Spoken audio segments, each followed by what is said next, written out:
یعنی ہو گیا بس وہ ہو گیا. اس لیے فرمایا اذا قضا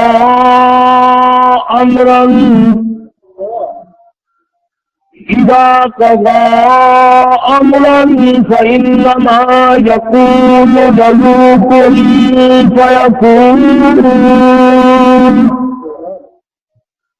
جب میں کسی کام کو کرنا چاہتا ہوں سورۃ یاسین میں انما امرہ اذا اراد شیئا ان یقول له کن فیکون. جب میں کسی کام کا ارادہ کرتا ہوں کوئی چیز بنانی چاہتا ہوں میں انجینئروں کا محتاج نہیں میں مستریوں کا محتاج نہیں میں لیبر کا محتاج نہیں اسباب کا محتاج نہیں علل کا محتاج نہیں حالات کا محتاج نہیں مجھے کوئی محتاجی نہیں. میں کسی کے سامنے عاجز نہیں میں کسی کے سامنے پریشان نہیں بلکہ میں تو خدا ہوں. زمین سے لے کر آسمان تک عرش کرسی سے لے کر تحت الثری تک چاروں طرف میرا نظام چلتا ہے. کیوں؟ فسبحان الذی بیدہ ملکوت کل شیء والیہ ترجعون. فرمایا پاک ذات ہے میری تمام نظام میرے قبض قدرت میں ہے اور ہر شے میں میری طرف لوٹ کے آ جانا ہے. فرمایا میرے بندے چاند سورج ستارے کتنے خوبصورت ہے اور میں نے کل کے ساتھ بنا لیے. دریاؤں کا کتنا بڑا تمدد ہے میں نے کل کے ساتھ بنا دیا. سمندروں کی کھڑکھڑاہٹ کتنی بڑی شے ہے میں نے کل کے ساتھ بنا لیے. ہوا کا کتنا بڑا نظام ہے میں نے کل کے ساتھ پیدا کر دیے. یہ طرح طرح کے پھول ہیں یہ پتیاں یہ کلیاں یہ مہک یہ چمک یہ دھمک تمام کی تمام میں نے کل کے ساتھ بنا دی. فرمایا اور میرے بندے جب تیری باری آئی لما خلقت بیدیا مجھے اپنے کبریائی کی قسم مجھے اپنی عزت کی قسم مجھے اپنی الوہیت کی قسم مجھے اپنے شانی کبریائی کی قسم میں نے تجھے اپنے دونوں ہاتھوں سے بنایا ہے.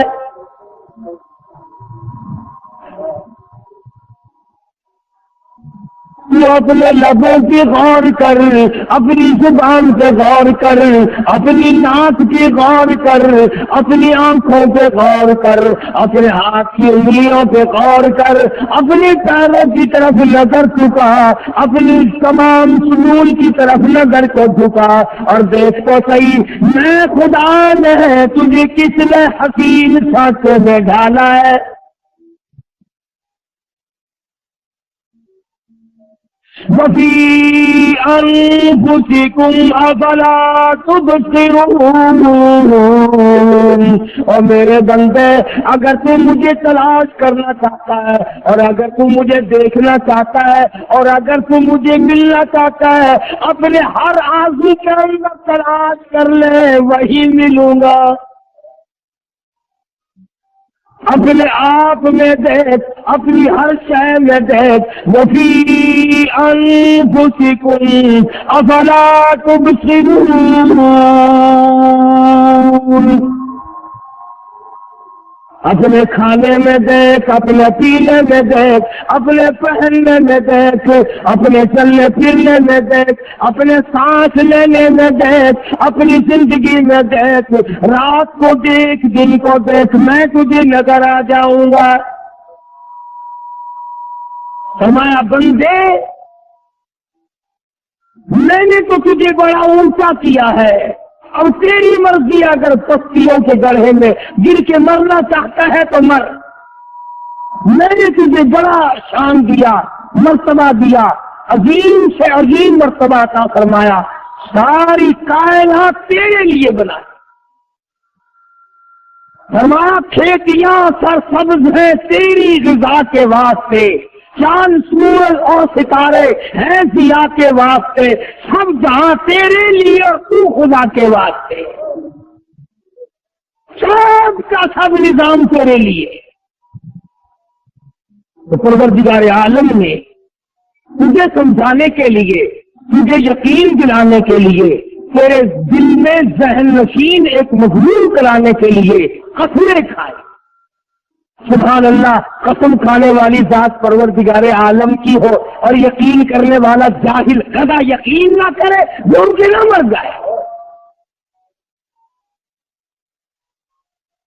بعض لوگ اعتراض کرتے ہیں، دیکھو جی ہمیں تو کہتے ہیں کہ اللہ کے سوا کسی اور چیز کی قسم نہیں کھانی چاہیے، اللہ پاک نے انجیل کی قسم کیوں کھائی؟ مفسرین نے لکھا تفصیل کے ساتھ کہ اللہ پاک کے قسم کھانے کا مطلب کسی چیز کو گواہ بنانا ہوتا ہے، شاہد بنانا ہوتا ہے کہ یہ چیز گواہ ہے۔ مصمم کی قسم کھانے سے وہ مراد نہیں کہ انجیل کی قسم کھاؤں تو خدا کی خدائی بڑی ہو جائے گی۔ بہرحال پروردگار عالم نے ابتداً سورت مکیہ مکہ مکرمہ میں نازل ہوئی، انسانیت کا مقام بتلانے کے لیے، بتلانے کے لیے، سمجھانے کے لیے۔ ہے بڑا استاد انسان، اللہ اللہ، قرآن سمجھاؤ، حدیث پاک صلی اللہ علیہ وسلم میں سے سمجھاؤ، نہیں مانتا، ڈنڈا لے کے چلو نا سامنے، تلوار ہو فوراً سمجھتا ہے۔ مکہ مکرمہ سے انہی مشرکوں نے، انہی ظالموں نے محمد عربی صلی اللہ تعالی علیہ وسلم کی ذات اقدس کو پریشان کر کے نکالا۔ 13 برس تک حضور صلی اللہ علیہ وسلم نے سمجھایا، ایک بات ان کے دماغ میں نہ بیٹھی، نہ قرآن پہ یقین آیا، نہ نبی پہ یقین آیا، نہ کالی کملی والے صلی اللہ علیہ وسلم کی زبان پہ یقین آیا، کچھ توجہ ہی نہ دی۔ بدانے جب سرکار مدینہ صلی اللہ علیہ وسلم تشریف لائے اور عتیبہ کی گردن کٹی، شیبہ کی گردن کٹی، ولید بن مغیرہ کا سر کٹا، ابو جہل کا سر کٹا، امیہ بن خلف کے ٹکڑے ہوئے، پھر ان لوگوں کی آنکھیں کھلی تو لوگ ڈنڈے کے مرید ہیں، ڈنڈا ہونا پھر یہ خدا کی خدائی کو مانتے ہیں۔ آج کون مان رہا ہے؟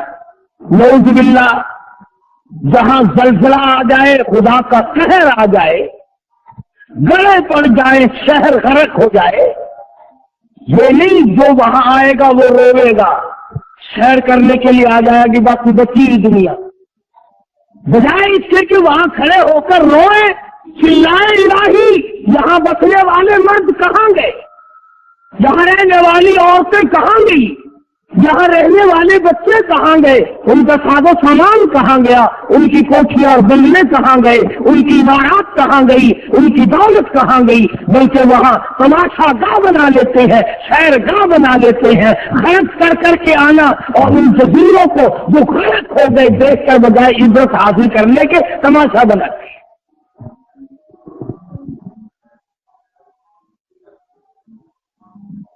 پہلے ذکر سکتا تھا، جن میں سوچا کرتے تھے نا کہ یہ وہ جگہ ہے جہاں جج پڑے ہیں، وکیل پڑے ہیں، دولت مند پڑے ہیں، نواب پڑے ہیں، بڑے بڑے رئیس پڑے ہیں، بڑی بڑی حسینہ اور بڑی بڑی خوبصورت، اور جن کی چال سے لوگ قتل ہو جایا کرتے تھے وہ یہاں پڑی ہے، رویا کرتے تھے لوگ۔ آج قبرستان میں جوا کھیل رہے ہیں، قبرستان میں شراب پی جا رہی ہے، قبرستان میں بدماشی ہو رہی ہے۔ کب لڑیں گے؟ قیامت میں، جب بربادی آ جائے گی۔ فَإِنَّ فِي ذَلِكَ لَعِبْرَةً لِّأُولِي الْأَبْصَارِ، اور عقل والو عبرت پکڑو، شرم کرو، شرم کرو، باز آؤ۔ فَاعْتَبِرُوا يَا أُولِي الْأَبْصَارِ،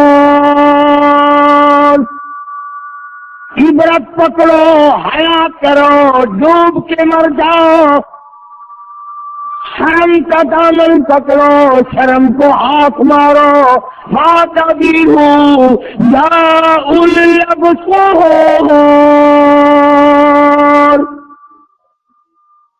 کچھ تو عقل کو ہاتھ مارو، کچھ تو سوچو کہ ہو کیا رہا ہے۔ فرمایا والتین،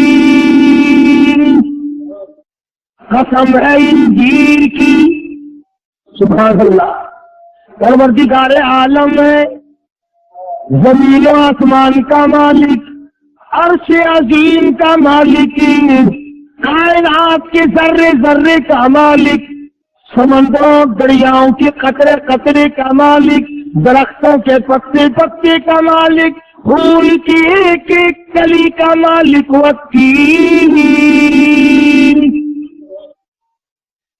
قسم ہے انجیل کی۔ علماء کرام نے لکھا ہے اللہ تبارک و تعالیٰ جل شانہ نے انجیل کی کیوں قسم کھائی، انجیل کی کیوں قسم کھائی؟ توجہ فرمائے علماء کرام نے، مفسرین رحمہم اللہ علیہ مجمعین نے بے شمار اقوال اور تفاسیر لکھی ہے۔ یہ لکھا ہے کہ اللہ پاک نے انجیل کی قسم اس لیے کھائی کہ انجیل کے پھل کے اندر گٹھلی نہیں، آم میں گٹھلی ہے، آلو بخارے میں گٹھلی ہے، خرمانی میں گٹھلی ہے، کھجور میں گٹھلی ہے، چھہارے میں گٹھلی ہے۔ انجیل ایک ایسا پھل ہے جس میں گٹھلی نہیں، اور بعض پھل ایسے ہیں کہ ان کے اوپر چھلکا بڑا ہے، جیسے مالٹا، سنترا، جیسے کیلا، بڑا زبردست چھلکا ہے، موٹا موٹا چھلکا ہے۔ کسی پھل کے اندر گٹھلی ہے اور کسی کے اوپر چھلکا ہے۔ اللہ سبحانہ و تعالیٰ نے انجیل کی قسم اس لیے کھائی، فرمایا میرے بندے انجیل کی طرح بن جا، اپنے دل میں حسد اور شرک کی گٹھلی نہ ڈال اور اپنے منہ پر منافقت کے پردے نہ ڈال۔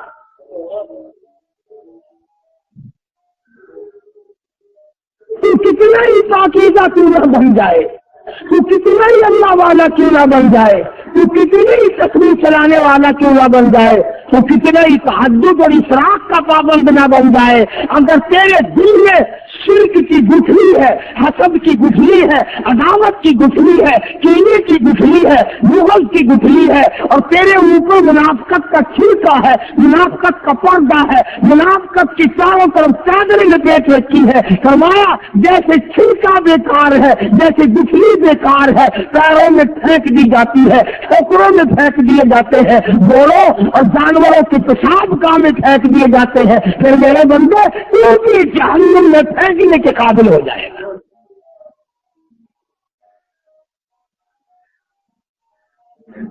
فرمایا تیرا دل اور تیرا ظاہر اور باطن، اندر اور باہر ایک ہو،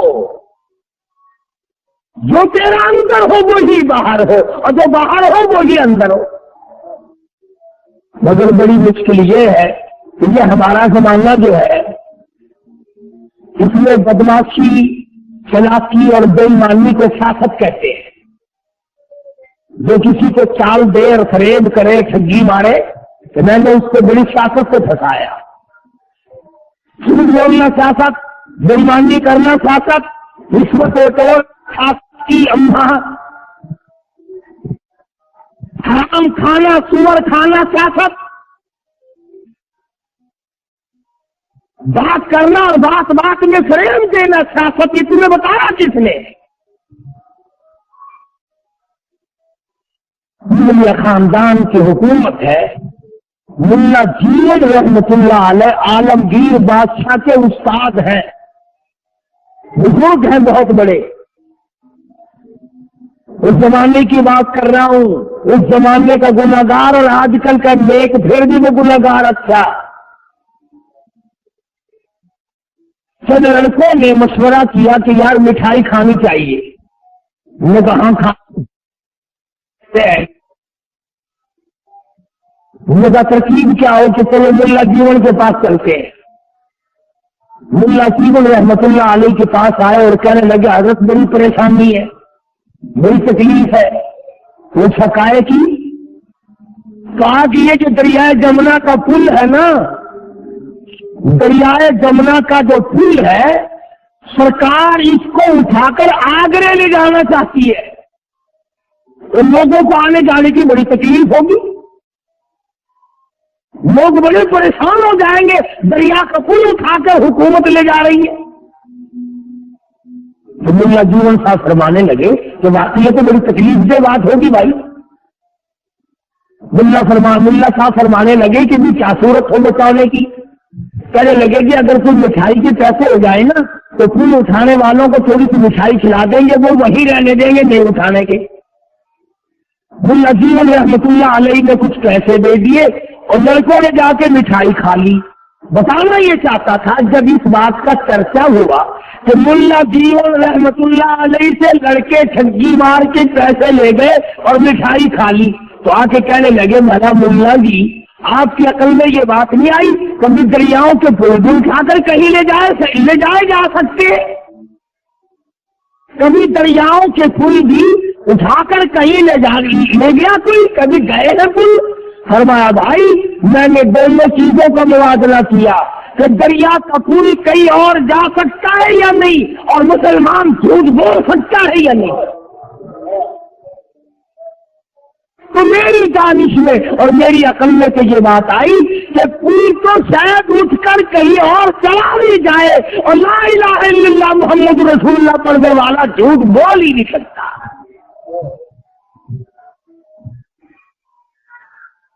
یہ اس زمانے کی بات ہے۔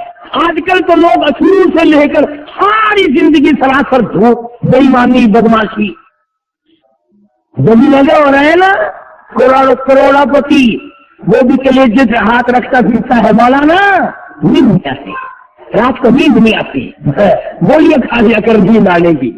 کروڑا پتی کو نیند نہیں آتی، لکھا پتی کو نیند نہیں آتی، کسی کو بیوی نے پریشان کر رکھا ہے، کسی کو اولاد نے پریشان کر رکھا ہے، کسی کو ادھار لینے دینے نے پریشان کر رکھا ہے، کسی کو کسی چیز نے پریشان کر رکھا ہے۔ اطمینان صرف اس کو ہے جو اس سے بھی کہتا ہے اللہ اکبر اللہ اکبر، کہتا ہے یا اللہ دولت میں لعنت بھیجتا ہوں اور یہ پتی کی ستی کو میں کیا کروں گا، بس تیرا ڈر ہو میرا سر ہو، تیرا ڈر ہو میرا دل ہو، تیرا ڈر ہو میں سر مارتا مارتا فرمایا وقتی قسم انجیر کی، فرمایا میرے بندہ انجیر کی طرح بنتا، اندر اپنے گٹلی پیدا نہ کر، اوپر منافقت کا پردہ اور چھلکا نہ پیدا کر۔ اور دوسری وجہ مفسرین نے یہ لکھی ہے انجیر کی قسم کھانے کی کہ انجیر تر بھی کام آتا ہے، تازہ بھی کام آتا ہے کھانے کے، لذیذ ہوتا ہے، اور خشک بھی کام آتا ہے دواؤں میں۔ کیا مطلب؟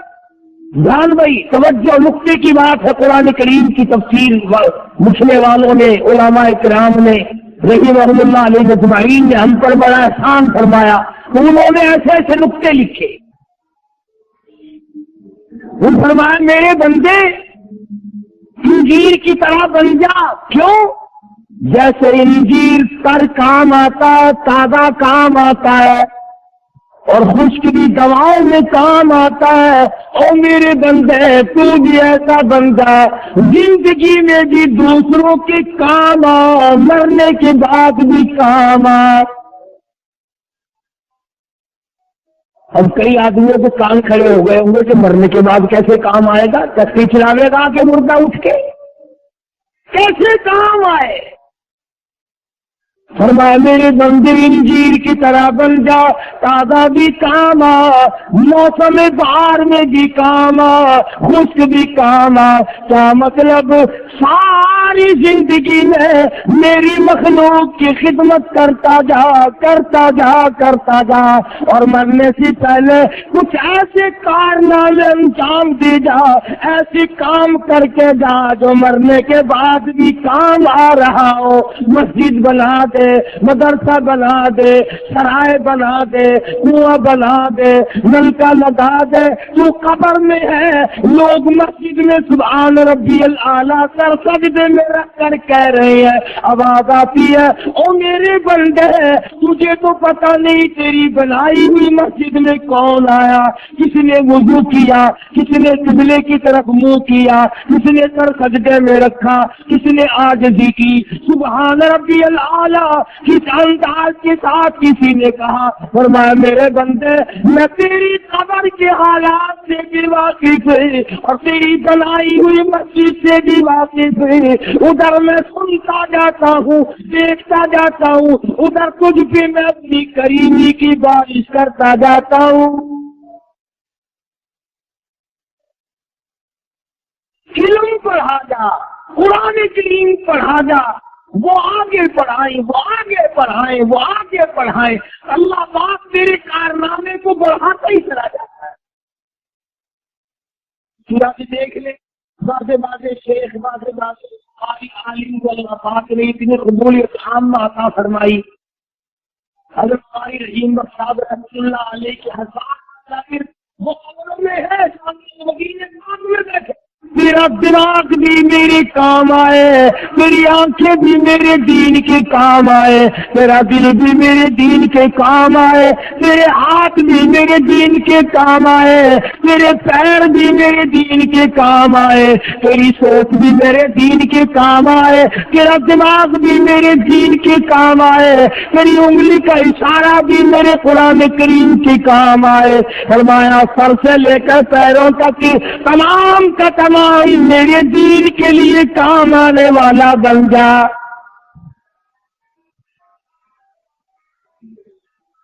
اور دوسری وجہ مفسرین رحمہم اللہ علیہ اجمعین نے یہی لکھی، فرمایا زیتون کے درخت کا روغن نکالتا ہے، تیل نکلتا ہے، اس کا چراغ جلاؤ، دیا جلاؤ، سفید صاف شفاف چاندنا ہوتا ہے، بالکل سفید رنگ کا چاندنا روشنی دیتا ہے۔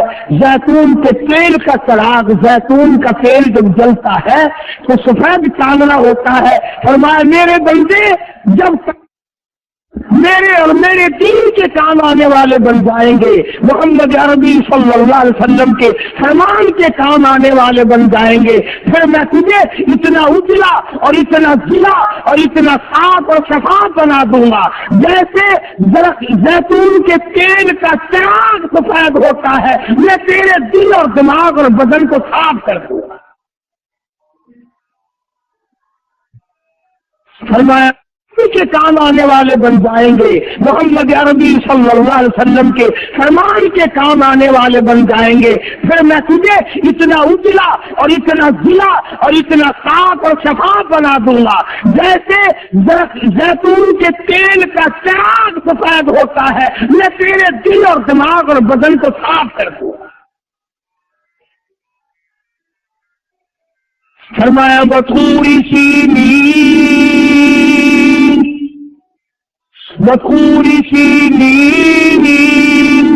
فرمایا طور سینا کی قسم۔ علماء نے لکھا ہے کہ اللہ پاک جل شانہ نے طور سینا کی قسم کیوں کھائی؟ فرمایا وہ اس لیے کہ پورے سینا جو ہے پہاڑ کا دامن ہے، اس پہاڑ کا دامن ہے جہاں پر سیدنا موسیٰ علیہ السلام کو اللہ پاک نے اپنی ہم کلامی کا شرف عطا فرمایا، اپنا جلوہ وہاں ظاہر فرمایا، اس لیے عظمتوں کا مالک بن گیا۔ اور دوسرے یہ ہے کہ جو دوا دیسی جڑی بوٹی کسی ملک میں نہ ملتی ہو، کہیں نہ ملتی ہو، پورے سینا کے دامن میں مل جاتی ہے۔ فرمایا میرے بندے تو جب انجیر کی طرح بن جائے گا، جب تو زیتون کی طرح بن جائے گا، تو تو طور سینا کی طرح بن جا۔ جو خصلت یہودی میں نہ ملے، جو اچھی عادت مشرک میں نہ ملے، جو اچھی عادت عیسائی میں نہ ملے، جو اچھی عادت کافر میں نہ ملے، وہ فاسق و فاجروں میں نہ ملے، دولت مندوں میں نہ ملے، حکمرانوں میں نہ ملے، طرح طرح کی عظمتوں والے لوگوں میں نہ ملے۔ اور میرے بندے، جیسے طور سینا کے دامن میں ہر جڑی بوٹی مل جاتی ہے، تیرے اندر تمام صفات اچھی جو ہے وہ تیرے اندر پیدا ہو جانی چاہیے۔ جیسے وہاں نایاب سے نایاب جڑیاں مل جاتی ہیں، نایاب سے نایاب دوائیں مل جاتی ہیں، تیرے اندر خصلتیں بھی نایاب سے نایاب ہونی چاہیے، اچھی سے اچھی خصلت تیرے اندر ہونی چاہیے۔ اور جب اچھی خصلتوں کا تو مالک بن جائے گا، پھر جیسے طور سینا پہ خداوند کریم نے جلوہ عطا فرمایا، پھر اللہ کی تجلی تیرے دل پہ پڑے گی، پھر اللہ پاک کی تجلیات تیرے دل پہ پڑیں گی، اور دل پھر اجاگر ہو جائے گا، مجیلا ہو جائے گا، صاف شفاف ہو جائے گا، جلا عطا ہو جائے گی۔ اور فرمایا جب تو انجیر کی طرح بن جائے، جب زیتون کی طرح بن جائے، جب طور سینا کی طرح بن جائے، وَهَذَا الْبَلَدِ الْأَمِينِ، سبحان اللہ۔ فرمایا او میرے نبی، مجھے تیرے شہر مکہ مکرمہ کی قسم، میرے محبوب تیری گلیوں کی قسم، تیری کلیاں جس زمین پہ لگتی ہے اس زمین کی قسم، زمین کے جس ٹکڑے پہ بلال کو مارا جاتا ہے مجھے اس ٹکڑے کی قسم، فرمایا جس چوک میں لبینہ کا کھڑا کھڑی کر کے چمڑا اٹھیڑا گیا اس نے ایمان کا دامن نہ چھوڑا، اور میرے محبوب مجھے اس چوک کی گلیوں کی قسم، جس وادی میں سیدہ سمیہ رضی اللہ تعالیٰ عنہا کو کھڑی کر کے چیر کر ٹکڑے کر دیے گئے، فرمایا مجھ خدا کو اس وادی کے ذروں کی قسم،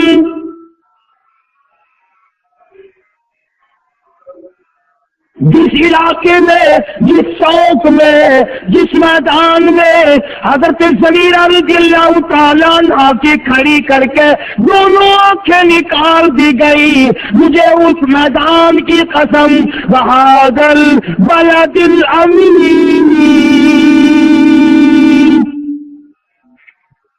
مجھے اس شہر مکہ مکرمہ کی قسم، میرے محبوب میرے دین کے لیے، میری توحید کے لیے، میرے نام کے لیے جس جگہ آپ کا گلا گھونٹا گیا، آپ کی آنکھیں باہر نکل آئی، مجھے اس زمین کے ٹکڑے کی قسم،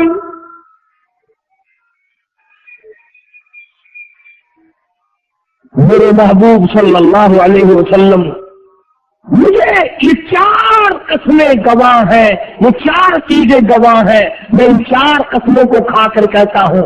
فرمایا لقد خلقنا الانسان، لقد خلقنا الانسان، البتہ تحقیق یہ بھی دو قسموں کے برابر ہے۔ فرمایا البتہ تحقیق، مجھے اپنی آبرو کی قسم، مجھے اپنی عزت کی قسم، مجھے اپنے جلال کی قسم، لقد خلقنا الانسان، میں نے پیدا کیا انسان کو فی احسن تقویم، بہترین صورت میں۔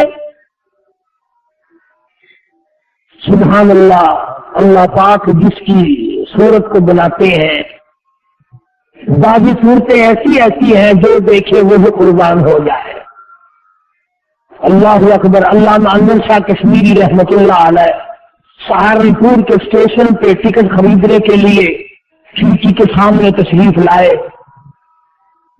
ٹکٹ کلرک جو ہے وہ ہندو ہے، ادھر مولانا کو ٹکٹ دیتا ہے، ادھر پچھلے دروازے سے دوڑ کے آیا اور کہنے لگا مولانا میں نے آپ کو گاڑی کا ٹکٹ دے دیا، آپ مجھے جنت کا ٹکٹ دے دیں، آپ مجھے جنت کا ٹکٹ دے دیں. فرمایا کیا مطلب، مجھے کیا سمجھ آئی؟ کہنے لگا کلمہ پڑھاؤ. کیوں، کیا چیز؟ تو جب کھڑکی میں سے آپ کے چہرے سے نظر پڑی میرے دماغ میں یہ بات آئی، جو خدا اتنے خوبصورت بندے بنا سکتا ہے وہ خود کتنا حسین ہوگا. ہاں ہاں، میں ان اکابر کا غلام ہوں جن کی شکلیں دیکھ کر کافروں نے کلمے پڑے. خواجہ غلام حسن رحمت اللہ علیہ لالیسن کروڑ والے، سینکڑوں نے ہزاروں کافروں کراڑوں کو کلمہ پڑھا. ایک نہر کے پل پہ بیٹھے کراڑ آیا، آخر لگا مولوی صاحب کلہور دا راہ کیڑا ہے، کلہور دا راہ کیڑا ہے؟ فرمایا کلہور دا راہ دساں یا توڑ دا راہ دساں؟ کلہور دا راہ دس دیواں یا توڑ دا راہ دس دیواں؟ کراڑا کرنے لگا جی سائی کی مرضی ہوئے. فرمایا پڑھ لا الہ الا اللہ محمد رسول اللہ. کہ لوگوں نے کافروں کو مسلمان بنایا، جہنمیوں کو جنتی بنایا، وہ جنت کے ٹھیکیدار بنے پھرتے، مسلمانوں کو کافر بناتے ہیں. ساری عمر گزر گئی، فلانا کافر فلانا کافر فلانا کافر فلانا کافر. تجھے اپنا بھی پتا ہے کہ تو کافر ہے یا مسلمان ہے یا کون ہے؟ اپنا پتہ کرنا نہیں، لوگوں کے فتوے لگانا. اور ان ملاؤں کا مولوں کا بھی قصور نہیں، فتووں پہ پیسے ملتے ہیں. تقریر میں زیادہ گالیاں دو تو زیادہ پیسے ملتے ہیں، تھوڑی گالیاں دو تھوڑے پیسے ملتے ہیں. کبھی تم اپنے دل میں خوش ہو رہے ہو کہ مولوی گالیاں دیتے یہی مریں گے، نہیں نہیں، انشاءاللہ ہاں نہیں، انشاء تمہارا بھی ساتھ ساتھ رہے گا. فرمایا لقد خلقنا الانسان فی احسن تقویم، البتہ تحقیق میں نے آدمی کو، انسان کو کتنے بہترین حسین سانچے میں ڈھالا ہے. آنکھیں دیکھو وہ نرالی، ناک دیکھو وہ نرالا، لب دیکھو وہ نرالے. اور بھی دنیا میں ہزاروں قسم کی ترقی کی، ماڈرن قسم کی دنیا بن گئی. جدید ترین دنیا کے ہاتھ اسلحہ، جدید ترین مشینری اور آلات کے ہوتے ہوئے اللہ اور پروردگار عالم کے بنائے ہوئے ایک ناخون کے مقابلے میں ناخون نہیں بنا سکے. جو پروردگار عالم کی پیدا کرتا ہے ایک بال کو کوئی پیدا کر کے دکھائے. اب اللہ تبارک و تعالیٰ جل شانہ نے 4 قسمیں کھائیں، اس کے بعد آدمی کا مقام بتایا، اس کی تخلیق کا سبب بتایا، اس کا منصب بتایا، اس کی عظمت اس کو جتلائی. فرمایا او لوگوں اب بھی اگر میں خدا کا یقین نہیں، مجھ میرے کلام پہ تیرا یقین نہیں، میری زبان پہ تیرا یقین نہیں، میرے محبوب حضرت محمد رسول اللہ صلی اللہ تعالی علیہ وسلم پہ تیرا یقین اور ایمان نہیں. فرمایا ثم رددناہ اسفل سافلین، پھر میں ایسے آدمی کو پھینکوں گا اسفل سافلین میں. اور جہنم کا نام آپ نے رات دن سنا، دوزخ کا نام بھی رات دن سنا. یہ اسفل سافلین کیا چیز ہے؟ قرآن کریم نے فرمایا اسفل السافلین. پروردگار عالم جل شانہ نے فرما دیا کہ اسفل السافلین معنی کیا ہے، مطلب کیا ہے؟ جہنم میں ایک وادی ہے، دوزخ میں ایک وادی ہے. حدیث پاک میں آتا ہے کہ جناب محمد رسول اللہ صلی اللہ تعالی علیہ وسلم کی ذات کی خدمت میں صحابہ کرام بیٹھے تھے. صبح کا وقت تھا. ایک کھڑکا سنائی دیا, ایک آہٹ سنائی دی, دھماکہ ہوا. آپ نے فرمایا صحابہ کرام سے, سنا ہے؟ عرض کیا ہاں یا رسول اللہ سنا ہے. فرمایا کیا کھڑکا ہے؟ عرض کیا ہمیں نہیں پتا. فرمایا ایک آدمی کو 70 سال گزر گئے, اسفل السافلین کے گڑھے میں جہنم کے کنویں میں پھینکا گیا ہے, آج جا کے نیچے کی تہہ میں پڑا ہے. وہ ہے اسفل السافلین, اور وہ ہے اتنی دردناک جگہ. فرمایا پھر جو میں خدا کی قسموں پہ یقین نہیں کرتا, میرے محبوب کی زبان پہ یقین نہیں کرتا, اور اپنی تخلیق میں اور اپنی پیدائش میں مجھ خدا کو غور کر کے سمجھتا نہیں, شرک کی لعنت میں گرفتار ہے, بدعت کی لعنت میں پھر بھی گرفتار ہے. فرمایا ثم رددناہ اسفل السافلین, پھر میں بھی اس کے لیے اسفل السافلین تیار کیے بیٹھا ہوں. الہ العالمین اس دردناک عذاب سے, اس شدید ترین عذاب والے کنویں سے آدمی بچے گا کیسے؟ فرمایا الا الذین آمنوا, بچے گا وہ جس کے دل میں یقین اور ایمان ہے, وعملوا الصالحات, کام اچھے کرتا جاتا ہے. یہ بات بھی صحیح نہیں.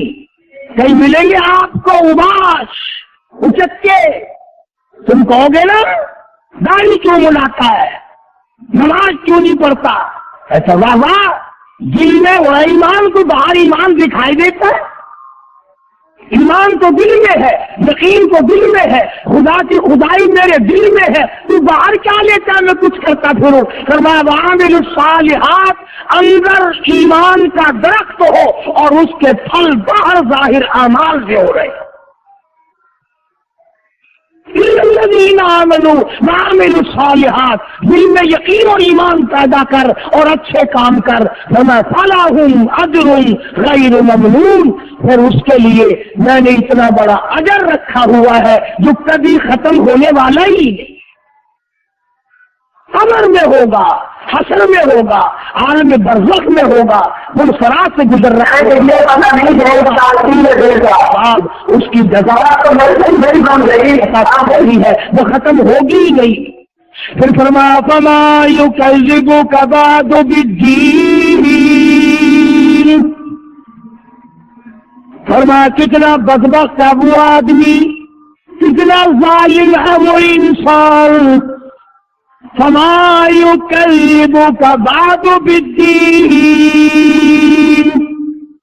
اس کے بعد بھی دین پر یقین نہیں کرتا, اللہ اور اس کے رسول کے فرمان پر یقین نہیں کرتا. وہ خدا ہے. الیس اللہ بأحکم الحاکمین, میں بادشاہوں کا بادشاہ ہوں, میں زبردستوں کا زبردست ہوں. حکومت میری ہے, اقتدار میرا ہے, منصب اعلیٰ میرا ہے. تم سب کا خالق و مالک میں ہوں, اس لیے پروردگار عالم میں ہوں. ربوبیت میری ہے, الوہیت میری ہے. الکبر ردائی, کبر میری چادر ہے. تم کون ہو میری چادر کو اتارنے والے؟ پروردگار عالم کی ذات اقدس نے سورت کے مفہوم میں یہ سمجھایا ہے کہ اے میرے بندے تو مان جا, اب بھی بعد آ جا, اپنی زندگی کا رخ بدل, انقلاب لا اپنی طبیعت میں, مزاج بدل, حالات بدل, اپنے طبیعت